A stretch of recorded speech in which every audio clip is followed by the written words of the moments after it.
Hello, everybody, and happy Warrior Goddess Wednesday. Welcome to the live stream. I am your host, Rachel Z, and I am prepped for my comic book reading a little bit later. I'm going to be doing an X-Men comic book reading as Storm, so I have the whole Storm get up, look up. I have also contacts to go along with it, but I'm not going to use them for this particular event just because it's going to be hard to read. But that is not the topic of tonight's talk. Tonight's talk, we are going to talk all about the Orishas or Orishas, however you want to pronounce it. I think it's Orisha. And just because this, just to give you some insight as to what this show is really all about, storytelling is a huge part of my own personal mythos, and I'm currently finishing up a novel, a book 3 of a 6-part sci-fi fantasy novel, and this book 3 is also going to be a graphic novel, so a comic book. And in doing that, I, of course, when you're doing anything creative, and especially since I was in the corporate world for a very long time, I forgot how to write creatively and go into that space of figuring out things like time travel and different timelines and magic and logic and things that are happening in other books, and because the book is a character in this as well. And so what does this all mean in terms of how I came to this topic? So the Orishas are deities, they are goddesses, they are elemental goddesses, and they are primarily found in Africa. I'm going to get into more detail about their history, and then the reason I'm so interested as well is because 2 of my girls in the Dragon Warriors, because my Dragon Warriors are based on real people, you may have heard from some of them on my Truth, Beauty, Freedom, and Love show and some of their stories, but I asked each of my Dragon Warriors, all the girls, to give me who they thought a guide goddess. So in my case, I am very close to Isis. I work a lot with Isis as well as Freya. And so just different goddesses, different aspects. Like if you think of even Venus in astrology, she has many different names. Isis has many different names. And it's because they're embodying the ineffable. They're embodying certain aspects and ideals that are not able to be, it's hard to kind of do that in this like 3D density space. So they both, Pastel and Joanne, hey, if you guys are watching this, both brought up Oshun. And Oshun is an Orisha, is one of the Orishas. And Oshun is I would say she's like a mother goddess. We'll get into each one of them and their symbology in a quick shake. And before I do, if you find my content useful, entertaining, or all of the above, please give me a like, share, and subscribe. Ever so appreciate it. So without further ado, let's go into my little screen share. I have a few tabs opened up so for us to learn about this. And after this, I'm going to do this presentation hopefully within like 20 minutes or so, and then I'm going to do some last minute updates before I get into the comic book reading for tonight. And I'm organizing all of Golden Sugar's stuff so that you can find all of the replays and a lot more of like, the playlists and like the different events, and as well as like the Learn to DJ event that we have coming up. So in-person events, virtual events, anything that we have coming up in the calendar, you should be able to find on Golden Sugar TV, including the replay of this episode.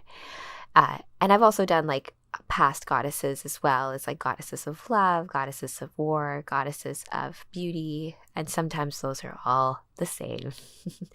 So Orishas, let's go into, this is by Danielle McKay, and it was actually last updated in 2023, so not too long ago. This is a carved ivory vessel that once belonged to a king of Owo by a Yoruba artist. And so Yoruba is the culture that the Orishas, I keep on calling Oshiras. That's not it though. Orishas or Orisas. So the Orishas or the Orisas, I'm going to close this ad. Millions of trustworthy, No. Oh my gosh. qualified experts. Wow. I don't want any ads here. You have to pay me for that. Okay, so the Orishas or Orishas are essentially the gods of the Yoruba pantheon. And I remember when I did the moon goddesses, we talked about the Filipino pantheon. So I am half Filipino. My mother is Filipino. My father is South African. And so I feel a lot of that part of the world as well in my genetic lineage. So, however, the term Orisha cannot be easily defined. They are not merely deities. Instead, an Orisha is a complex, multi-dimensional unity linking people, objects, and powers. There are more than 400 Orishas in total. The precise number varies depending on the source. Each Orisha is involved in daily human life. Now, when I was saying about gods and goddesses and mythologies as being like these clues within stories that hold intel for us in terms of like daily human life and like purpose in life and all that kind of stuff. So each Orisha is involved in daily human life in some sort of way, and they're often called upon for assistance in navigating problems, both large and small. Naturally, some of these gods occupy a more prominent position in Yoruba religion than others. So, of course, there's different importances, which is why you have like some gods that are more popular than others depending on the aspects that they represent and the domains of which they rule over. And so, Orisha, it's actually Orisha. So I'm gonna encode that right now so that when I talk later, because if I think about Storm in X-Men, that energy and be able to wield the elements, Storm, it's herself. We're going to get into that. She would be an Orisha, really, if you think about it. Orisa. Okay, so who is the most powerful Orisha? This is pretty. The Orishas collectively control all of the elements of the universe. However, each individual Orisha's power varies depending on their domain of authority. The most powerful Orisha is undoubtedly the supreme god Olorun, also known as Olodumare. Olorun's domain is the infinite universe, the skies, and the heavens. The other Yoruba gods effectively function as his emissaries. And where do the Orishas live? The Orishas live in the heavens, far above the earth. Most Orishas cannot easily travel to the human realm, but certain gods were gifted with the power to act as messengers, if we think about gods such as Thoth and Hermes and other Greek and Egyptian lore as well. But certain gods were gifted with the power to act as messengers between the world of the gods and the world of humans. For example, in the Ifa religion of Yoruba land, both Orunmila and Ishu have the ability to travel within the realms, or between the realms. They deliver messages to humans and sacrifices to the gods. So the go-between between the divine and the material realm. How many Orishas are there? Okay, so this is a kneeling female figure, which is popular in Yoruba art. Look at those boobies. And the belly button's actually protruding as well, so that's interesting. They are meant to represent a supplicant of the Orishas by Aragon of Osi, so late 19th or early 20th century. The total number of Orishas is open to debate, varying from 200 to over 1,700 depending on the source. However, the most commonly accepted number is 401. That's interesting. So 401. I guess also considering the supreme infinite deity being as well. So the Orishas are collectively known as Orishalana or Orishanla. Yes. This is also the name that is given to the creator god Obatala. The most important and powerful Orishas number around a dozen. These are the deities who are the most active in earthly affairs and universal in Yoruba belief. The rest of the Yoruba pantheon is made up of lesser Orishas and ancestors. So ancestors become a form of deity as well. Something important to note when you're thinking about like earth magic stuff. So a statuette of Ishu for an altar by a Yoruba artist in the late 20th century. Close this. According to one creation myth, in the beginning there is only one Orisha, the divine spirit, who lived in a house at the foot of a sheer rock wall. He had a slave called Ishu who attended to all of his needs, but Ishu hated his master. So one day, Ishu climbed to the top of a cliff and pushed a large boulder over the edge.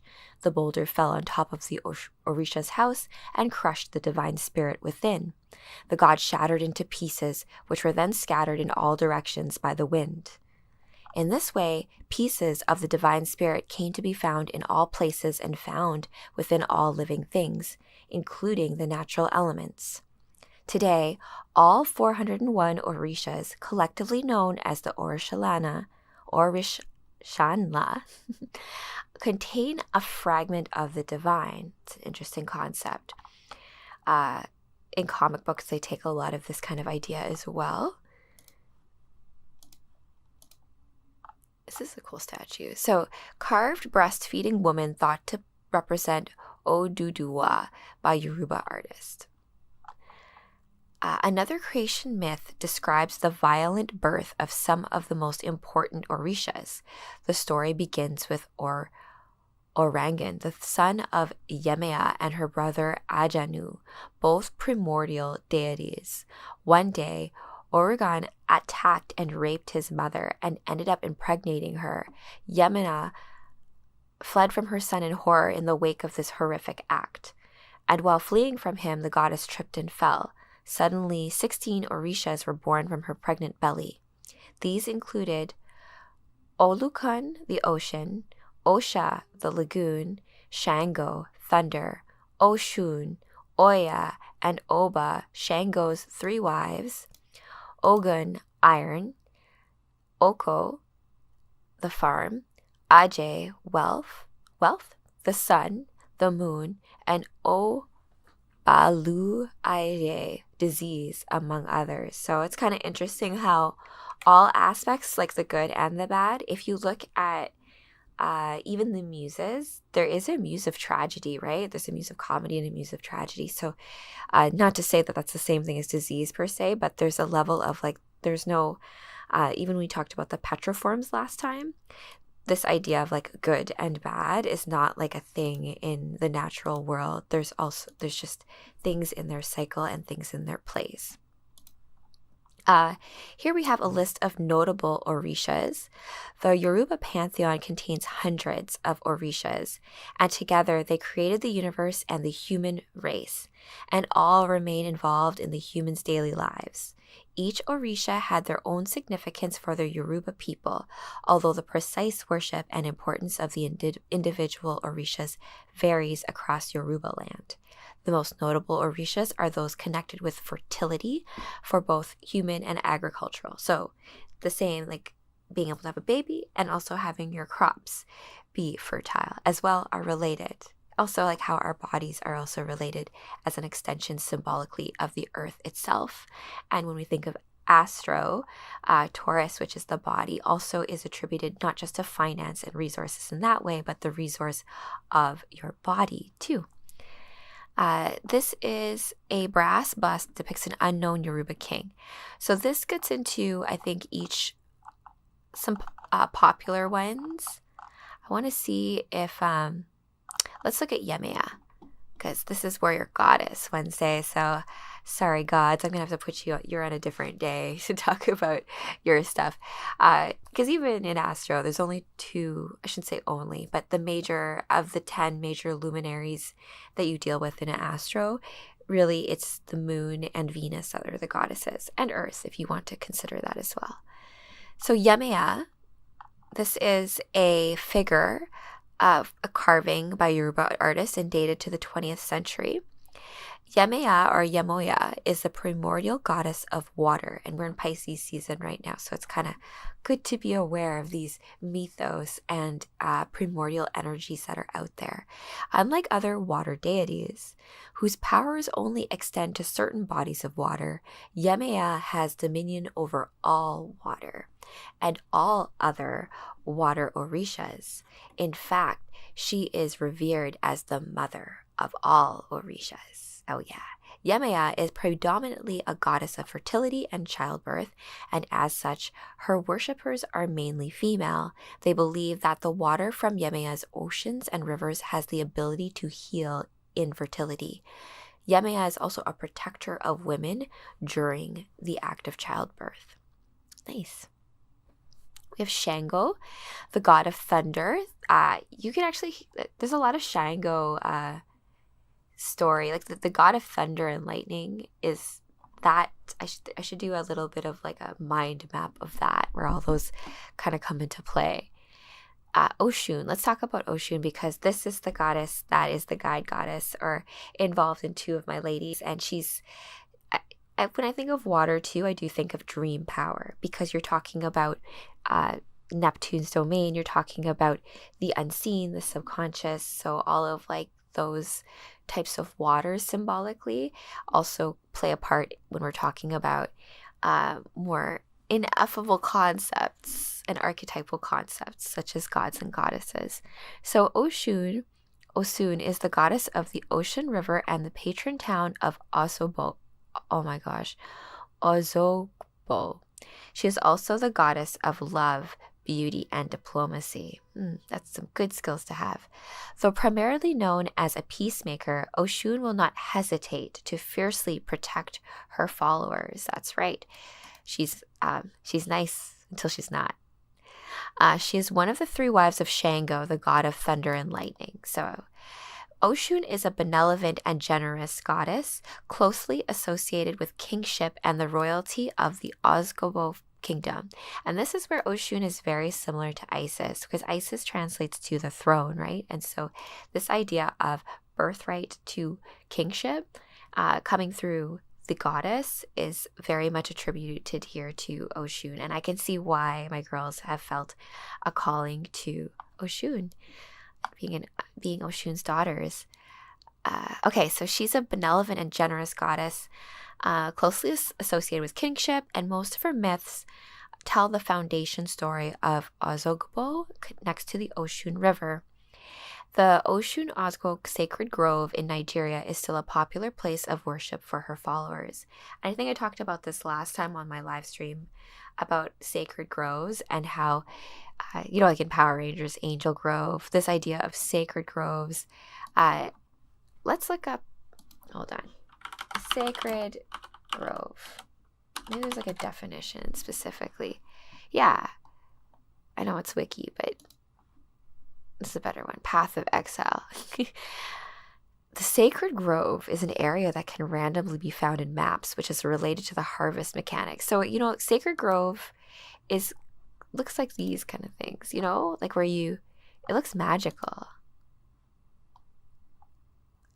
Where, a clearing of trees, it's typically trees all of the same type.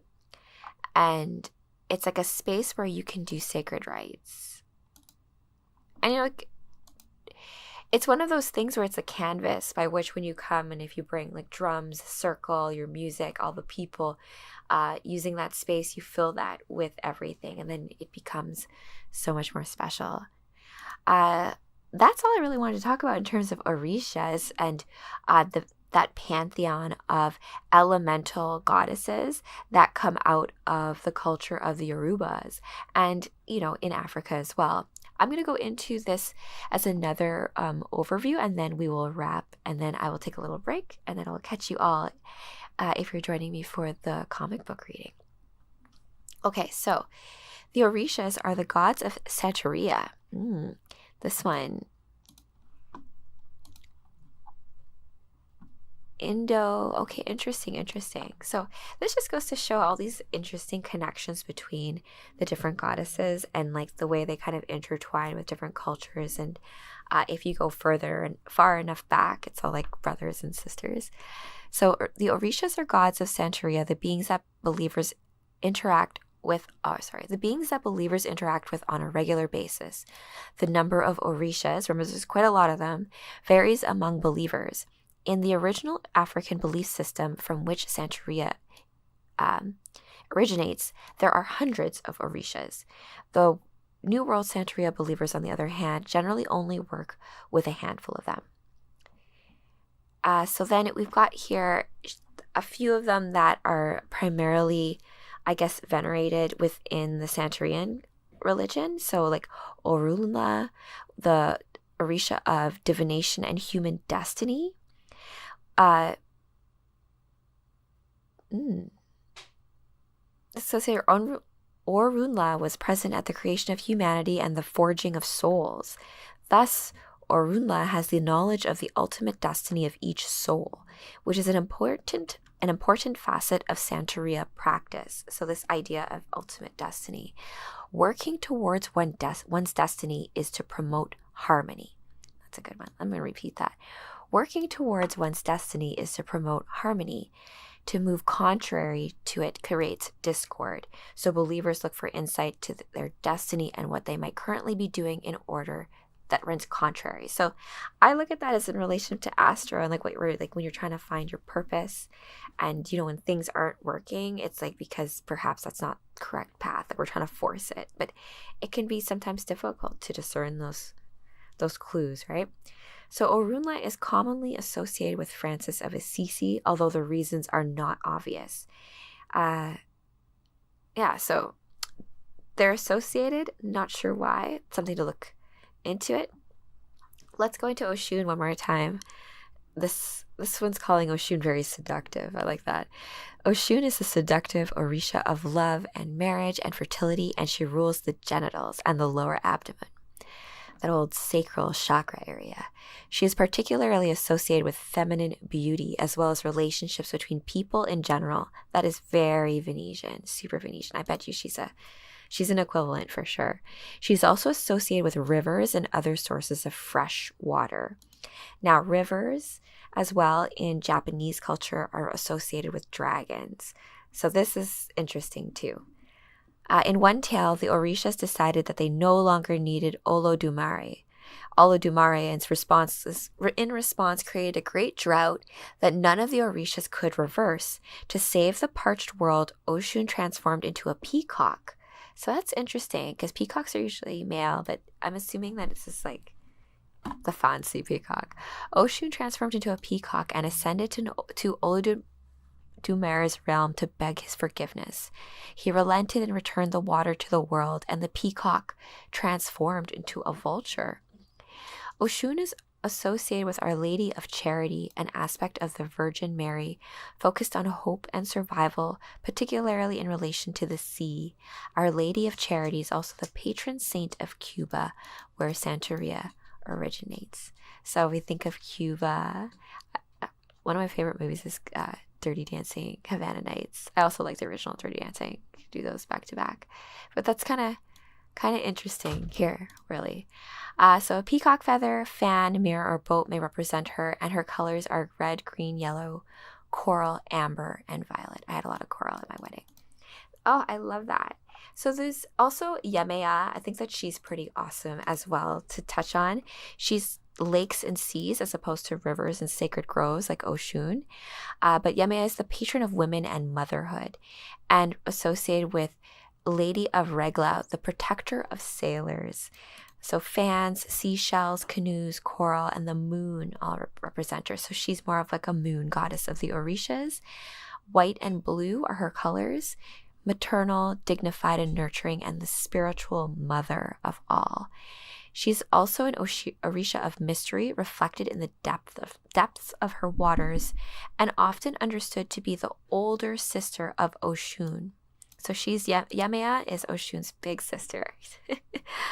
And Oshun oversees the rivers, and she's also associated with tuberculosis and intestinal disorders. So it's almost like if you're in disorder, the way I kind of read this, if you're not in alignment with your human destiny, it's as if these aspects will reflect the more challenging parts of themselves.